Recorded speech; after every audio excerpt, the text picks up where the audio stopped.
Look to this day, for it is life. In its brief course lie all the realities of our existence. Yesterday is but a memory. Tomorrow is only a vision. Look well then to this day. Such is the salutation of the dawn.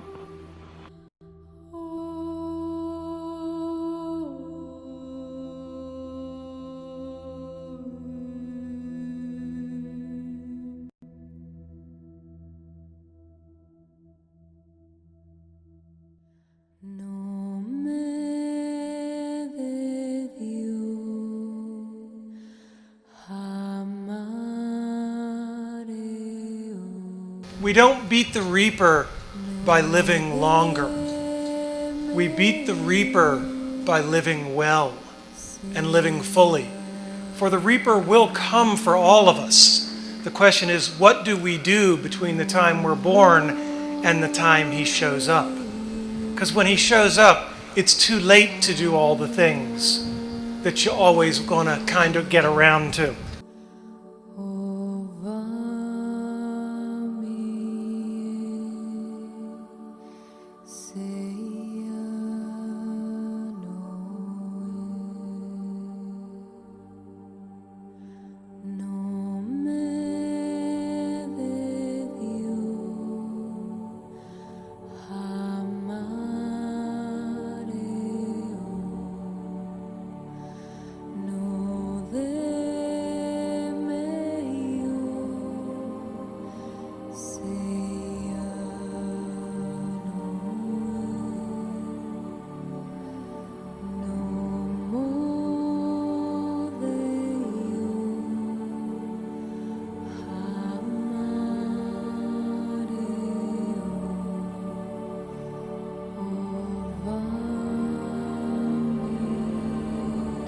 Because almost everything, all external expectations, all pride, all fear of embarrassment or failure, these things just fall away in the face of death, leaving only what is truly important.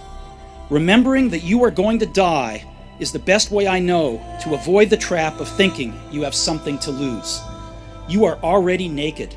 There is no reason not to follow your heart.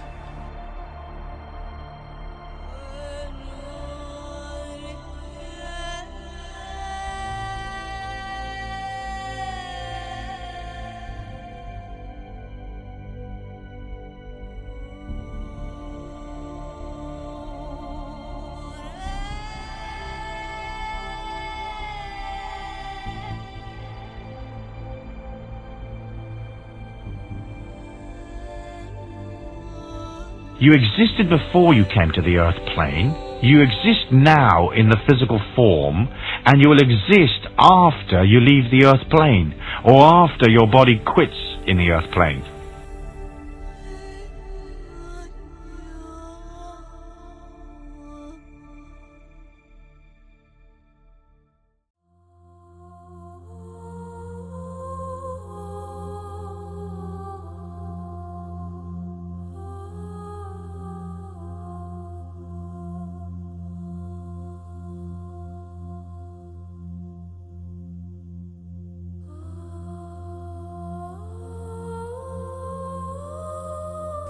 The earth is a very small stage in a vast cosmic arena.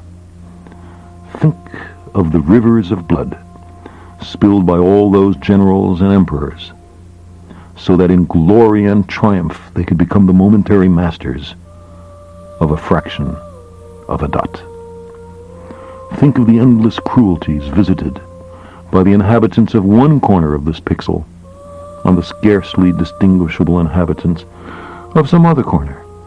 How frequent their misunderstandings, how eager they are to kill one another, how fervent their hatreds.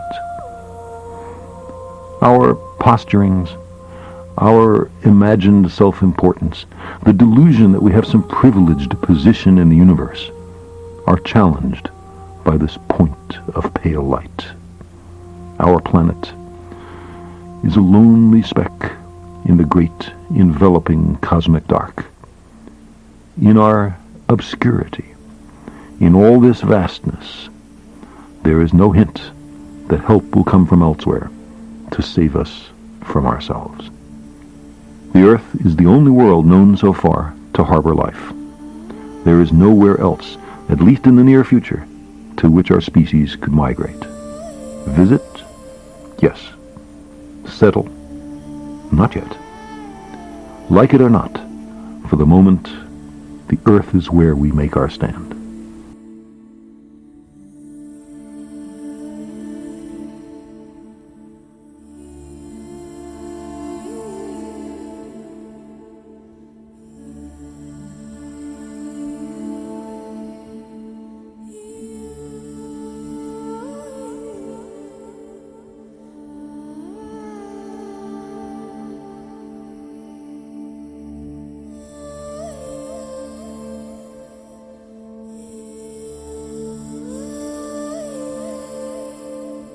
Let's suppose that you were able every night to dream any dream you wanted to dream.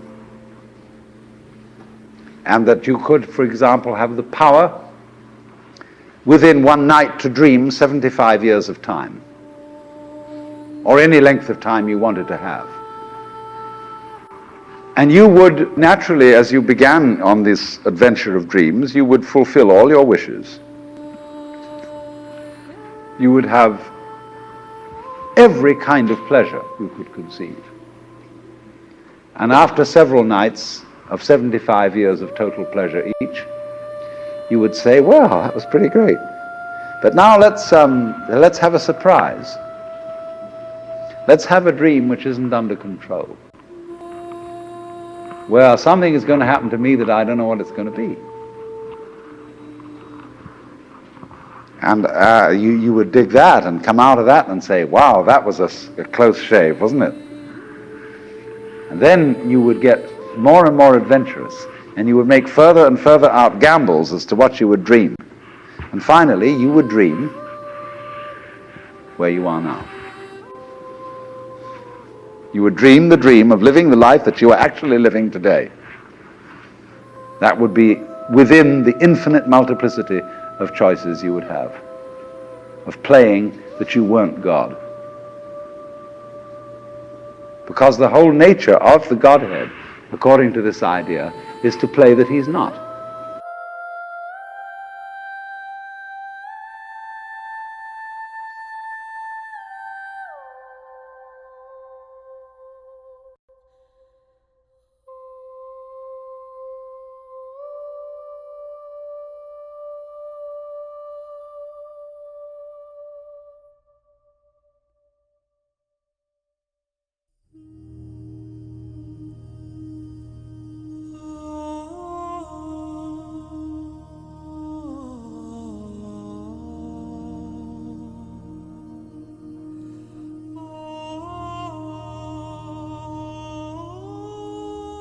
We have to embrace infinity inside a mortal body. We have to believe in a God we can't see. We have to learn to love in a dimension where there's so much hatred.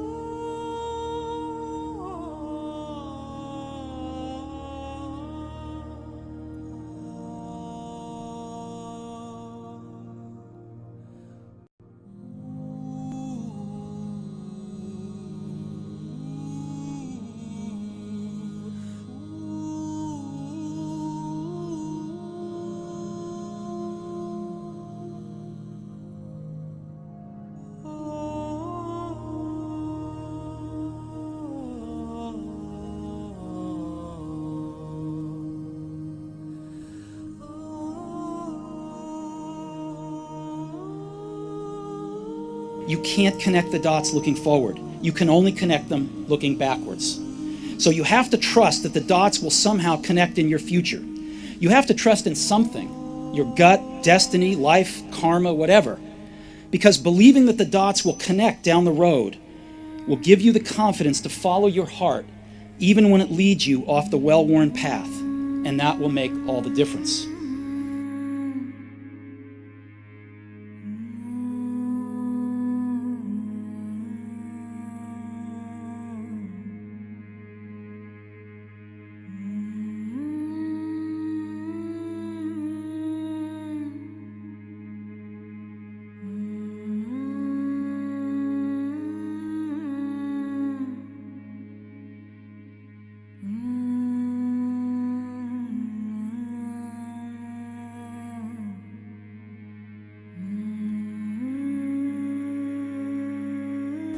Consider again that dot. That's here. That's home. That's us. On it, everyone you love, everyone you know, everyone you ever heard of, every human being who ever was, lived out their lives.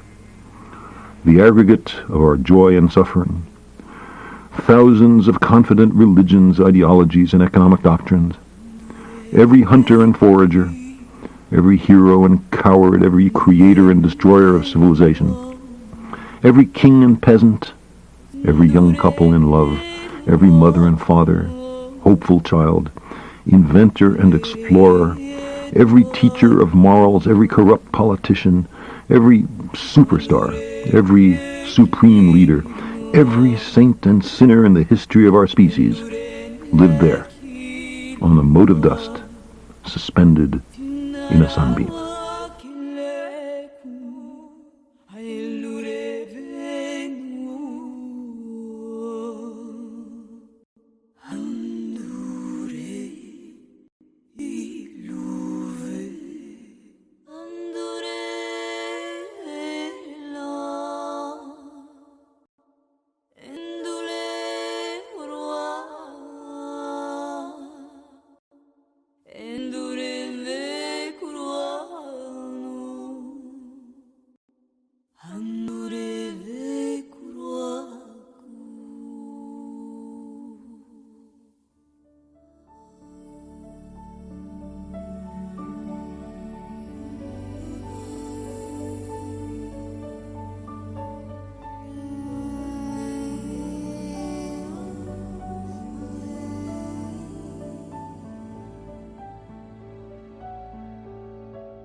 That we're all of the same substance, essentially.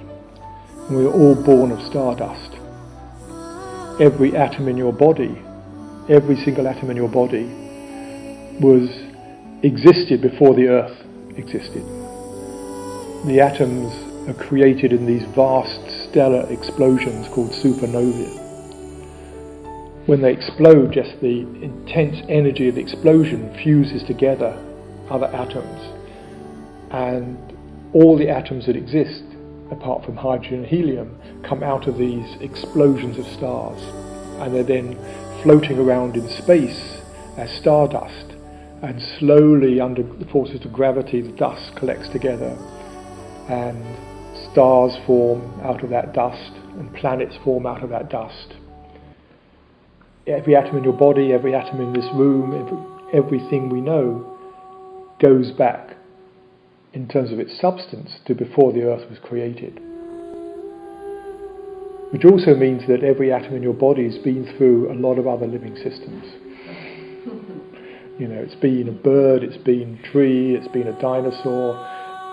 It's been through 4 billion years of change and life, and here it is now temporarily in your body.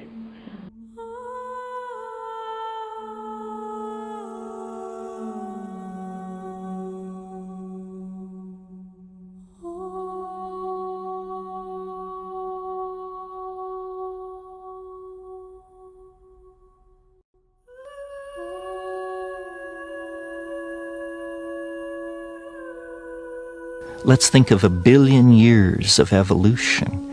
It moves the genes around in a pattern which is a lower dimensional slice of the force which created the situation. In other words, on every living organism, there is the imprint of the higher dimensional force which made it.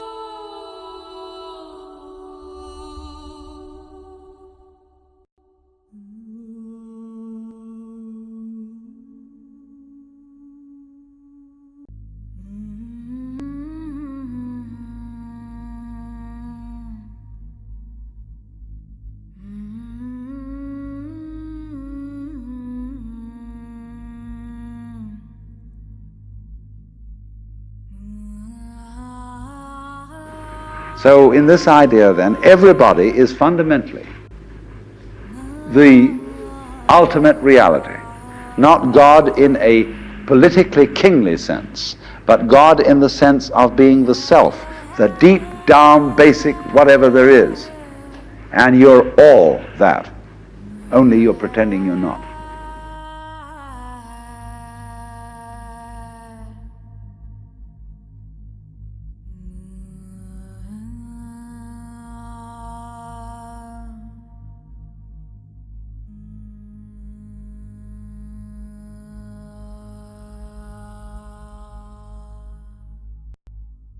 There's only one of us. There's only one awareness that keeps manifesting in all these different forms. My joy is like spring, so warm it makes flowers bloom in all walks of life. My pain is like a river of tears, so full it fills up all the four oceans. Please call me by my correct names, so that I can hear at the same time all my cries and my laughs, so that I could see that my joy and pain are but one. Please call me by my correct names, so that I could become awake, so the door of my heart be left open, the door of compassion. The quality of love has no boundaries. There's no other in love. There is us at one level, and at the deeper level there is only I. We are merged in love. Call me by my true names.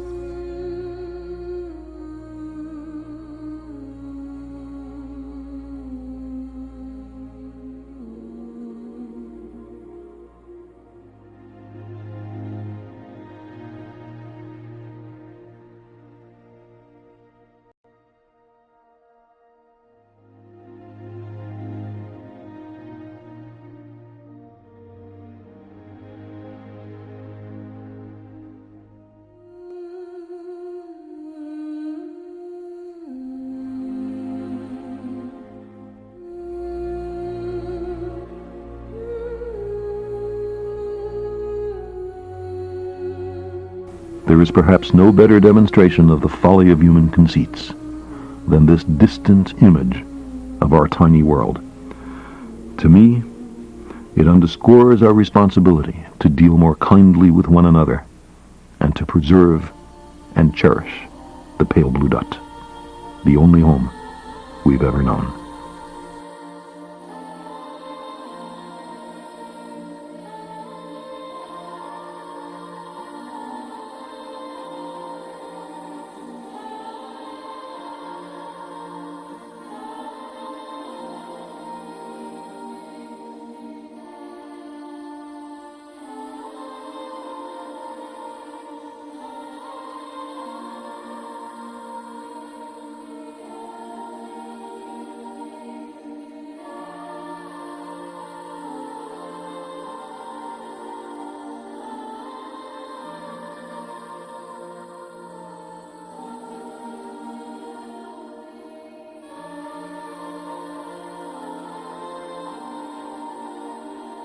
Are you doing what you came here to do?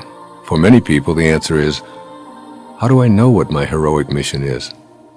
You'll find your passion in what inspires you the most. And what does the word inspire mean? It derives from the words in spirit. When you're inspired, you never have to ask about your purpose. You're living it.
It is not the things we do in life that we regret on our deathbed. It is the things we do not.